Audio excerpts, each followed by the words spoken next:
Aslam welcome to इमराद। दोस्तों दो बुनियादी चीज़ों के बारे में बात करने जा रहे हैं। ये चीज़ें बुनियादी तौर पर तो दो मिसकंसेप्शंस है जो इस वक्त सोशल मीडिया पर काफ़ी ज़्यादा पाई जा रही हैं। मैंने सोचा कि हमें इस बारे में बात करनी चाहिए। पहला बात करेंगे तो लाइन ऑफ कंट्रोल से रिलेटेड पाकिस्तान आर्म फोर्सेस के हवाले से एक ख़बर काफ़ी ज़्यादा इंडियन साइड पर फैलाई जा रही है कि कुछ पाकिस्तानी साइड पर रेड्स हुई हैं और इस रेड में कहा जा रहा है कि अननोन पर्सन्स शामिल थे। इंडियन साइड इसे ये रंग दे रही है कि कोई सर्जिकल स्ट्राइक टाइप चीज़ हुई है। दूसरा बात करेंगे कि पाकिस्तान एयरफोर्स की फ़्लीट की एक मुकम्मल तस्वीर हमें देखने को मिली सोशल मीडिया पर मुख्तलिफ पोस्टर्स के थ्रू, और उसमें एक F-15 एयरक्राफ्ट मौजूद था। जबकि हम सब जानते हैं कि पाकिस्तान एयरफोर्स F-15 तैयारे इस्तेमाल नहीं करती। उसको लेकर जो इंडियन साइड थी उसने इसे एज अ मिस्टीरियस F-15 के तौर पर पेंट किया कि कोई बहुत ही ज़्यादा अजीब वाक़या हुआ है। और ये F-15 पाकिस्तान एयरफोर्स में किस तरह आया, इसके बारे में बहुत ज़्यादा चीज़ें चल रही हैं, तो इन दोनों चीज़ों पर बात करते हैं। पहला बात करें तो मुख्तलिफ इंडियन सोर्सेज क्लेम करते हैं कि 2 जनवरी को LOC के एक सेक्टर के करीब एक वाक़या पेश आता है जिसमें 4 पाकिस्तान आर्म्ड फोर्सेस के जो पर्सनल हैं वो अगवा कर लिए जाते हैं या वो मिसिंग हो जाते हैं। ये 8 मुकाम सेक्टर पर वाक़या पेश आता है जो कि पाकिस्तानी कश्मीर में वाक़ है। ये जो पूरे का पूरा वाक़या पेश आता है, इन 4 पाकिस्तानी आर्म्ड फोर्सेस के पर्सनल में से एक JCO यानी कि जूनियर कमीशन्ड ऑफिसर भी शामिल था। यहाँ अगर इन 3 इंडियन सोर्सेज की बात करें तो इनमें से 2 हमें यहाँ देखने को मिलते हैं, बाबा बनारस और दूसरा फ्रंटल फोर्स, और एक तीसरा और है। इन तीनों के अगर इस खबर को देखें तो तीनों ने बिल्कुल एक जैसा ही ट्वीट किया है। यानी कि इन्हें पीछे से एक व्हाट्सएप के थ्रू या किसी भी सोशल मीडिया ब्रांच के थ्रू इन्हें ये इंस्ट्रक्शन मिलती है और वो उसी को कॉपी पेस्ट करके आगे सोशल मीडिया पर डाल देते हैं। अगर आप इनके ट्वीट का पैटर्न देखें तो ये वाज़े तौर पर लग रहा है कि ये कॉपी पेस्टेड है।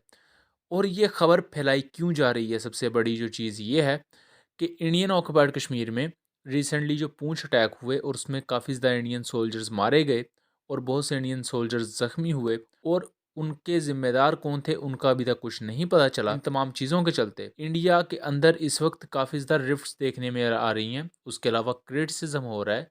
यहाँ इन तमाम चीज़ों के चलते और अपने इन तमाम फेलियर्स को कवर अप करने के लिए जो इंडियन ओसेंट्स हैं उन्होंने एक नया ड्रामा रचा कि हम ये खबर चलाते हैं कि पाकिस्तानी LOC की साइड पर कोई 4 पाकिस्तानी आर्मी के पर्सनल किडनैप कर लिए गए।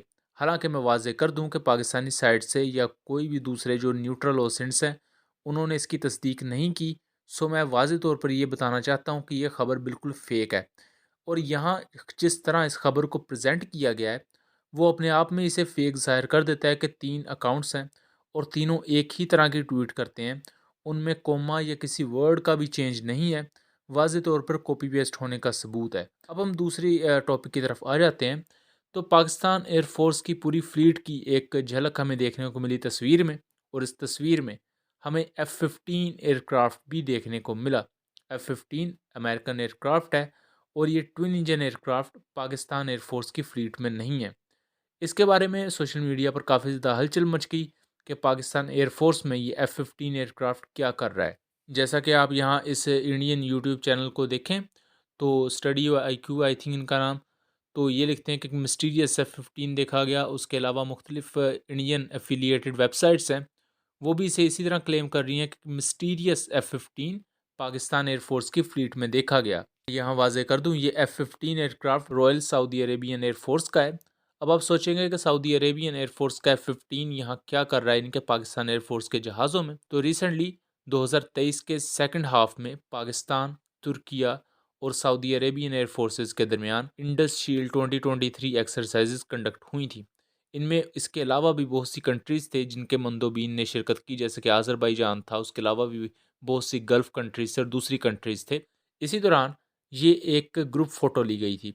यहाँ पाकिस्तान एयरफोर्स की तमाम फ्लीट को देखा जा सकता है जिसमें including JF-17 block 3, J-10C, block 52 plus, Mirages और F-7 एयरक्राफ्ट शामिल है।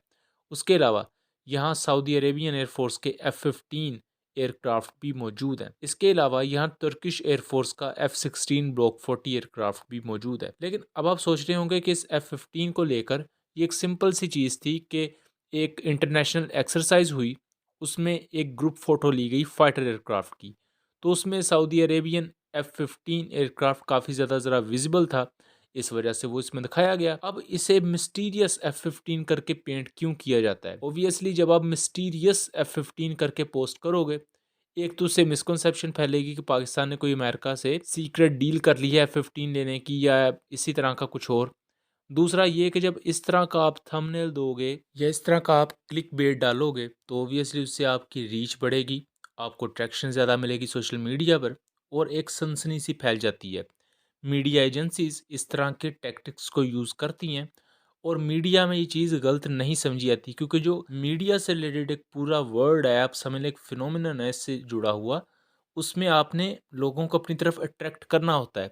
सो इस वजह से ये चूँकि यूनिक चीज़ भी थी कि पाकिस्तान एयरफोर्स की फ्लीट में F-15 नज़र आया, तो इसलिए इसे एज अ मिस्टीरियस F-15 कहा गया। एक हद तक बात ठीक भी आप कह सकते हैं, लेकिन थोरोली ये बात ठीक नहीं है कि पाकिस्तान एयरफोर्स का हिस्सा नहीं है। ये सऊदी अरेबियन एयरफोर्स का हिस्सा है जो कि पाकिस्तान एयरफोर्स की फ्लीट में दिखाया गया। ये बुनियादी तौर पर पाकिस्तान, सऊदीया और तुर्किया की सॉलिडारिटी को शो करने के लिए तस्वीर थी।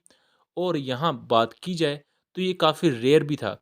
यहाँ हमें ज़रा अच्छी चीज़ देखने को ये मिलती है कि हमें फाइटर जेट्स का कंपैरिजन, उनके साइज़ का कंपैरिजन देखने को मिलता है।